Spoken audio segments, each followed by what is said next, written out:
Well, a new controversy brewing at the Justice Department, and it is quickly getting ugly.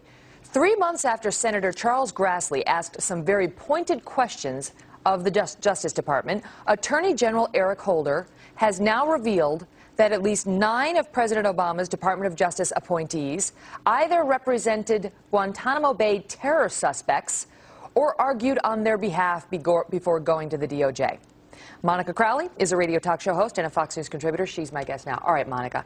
So Charles Grassley sends a letter saying, tell me what the background is. Who in the DOJ has done this? And he gets this letter back saying, there are 5 people, 5 lawyers who work at the DOJ right now who represented Gitmo detainees, 4 who contributed at least to arguments on their behalf. Is this a big deal? Well, and notice, too, because I read the letter to Grassley, first of all, the whole tone is very prickly. It's almost like the Attorney General is doing Senator Grassley a favor by responding to his request. The American people need to know if the Justice Department, which remember, Megan, in our legal system, the Justice Department is the only institution that is supposed to speak out on behalf of the American people.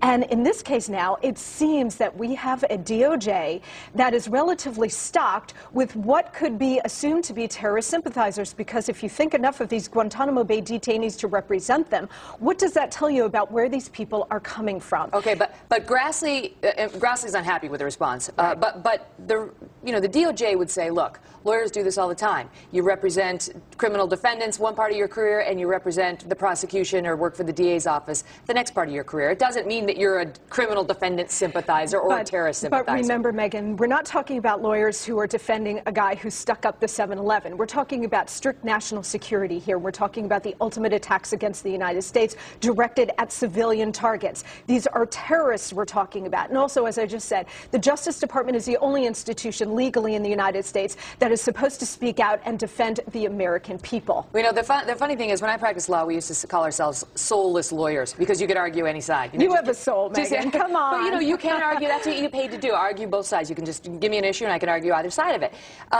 Is there evidence here, and Holder refused to release the names, but we know at least a couple. Is there evidence here that of the couple we know of, they're true believers? They're not soulless lawyers. They actually believe that these terrorist suspects down in Gitmo are the wronged parties. Exactly right. We're talking about some very far-left activists here who have taken on the cause of these Guantanamo Bay detainees as a cause celeb, as a legal cause celeb. Look, Holder's put out there at least 9. There may be more. From Holder's own law firm, before he became Attorney General, there were numerous attorneys working in his law firm who represented these folks. He has since brought a number of them into the DOJ here.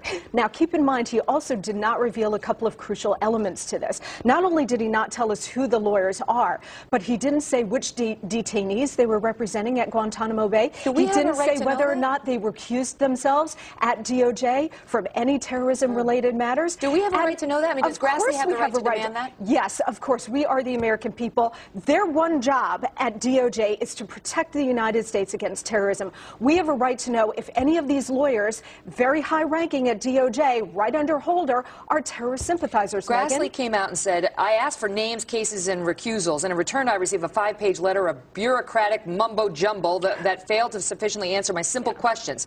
An answer like I received today doesn't live up to the transparency and government promise that President Obama made. What do we know? The 2 names we know are Neil Katyal, he's the principal deputy solicitor general. The other one is this Jennifer Daskal, who she worked for Human Rights Watch, which was pretty outspoken in its defense of the Gitmo detainees. Oh, yes, and she actually was a counterterrorism counsel to Human Rights Watch. Far-left activist, never missed an opportunity to condemn the United States government and our intentions in fighting this war on terror while escalating the rights and the legal arguments of the Guantanamo Bay detainees that she was championing. She said the United States was committing torture when she had no evidence of that whatsoever. She claimed that one detainee, couldn't write poetry at Gitmo because he could only have a pen for a limited amount of time. Yeah, because when I was at Guantanamo Bay, the guards told me they were using these pens to stab our military folks down there. She was also saying that one detainee who was picked up off the battlefield at age 15 was denied the rights of a child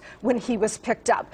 This woman is a far-left radical. She is now one of 4 political appointments that Holder has made to the National Security Division, Megyn, at the Department of Justice. Her task, along with 14 others, is to set policy, make recommendations to the Attorney General and to the President on Guantanamo Bay, the future of that facility, and what to do with these detainees. The American people, again, Megyn, need to know if folks like this are in charge of this kind of policy in making recommendations to the Commander-in-Chief in wartime. Well, we're going to follow up on this. We're going to talk to Chuck Grassley and reach out to the White House for those names to find out who else is on this group. And by the way, Megyn, this is not unlike what we talked about at this time last week, you and I. Which you were right about. About Rashad Hussain, who's a Deputy Associate Counsel in the White House, who made these remarks sympathizing with Sami al-Arian, who had pled guilty to a count of assisting terrorists. This time last week when you were on, he was denying them, and now, as our viewers know, he has now since admitted them after the audio tape came out. Monica Crowley, thank you so much. Thank you, Megyn.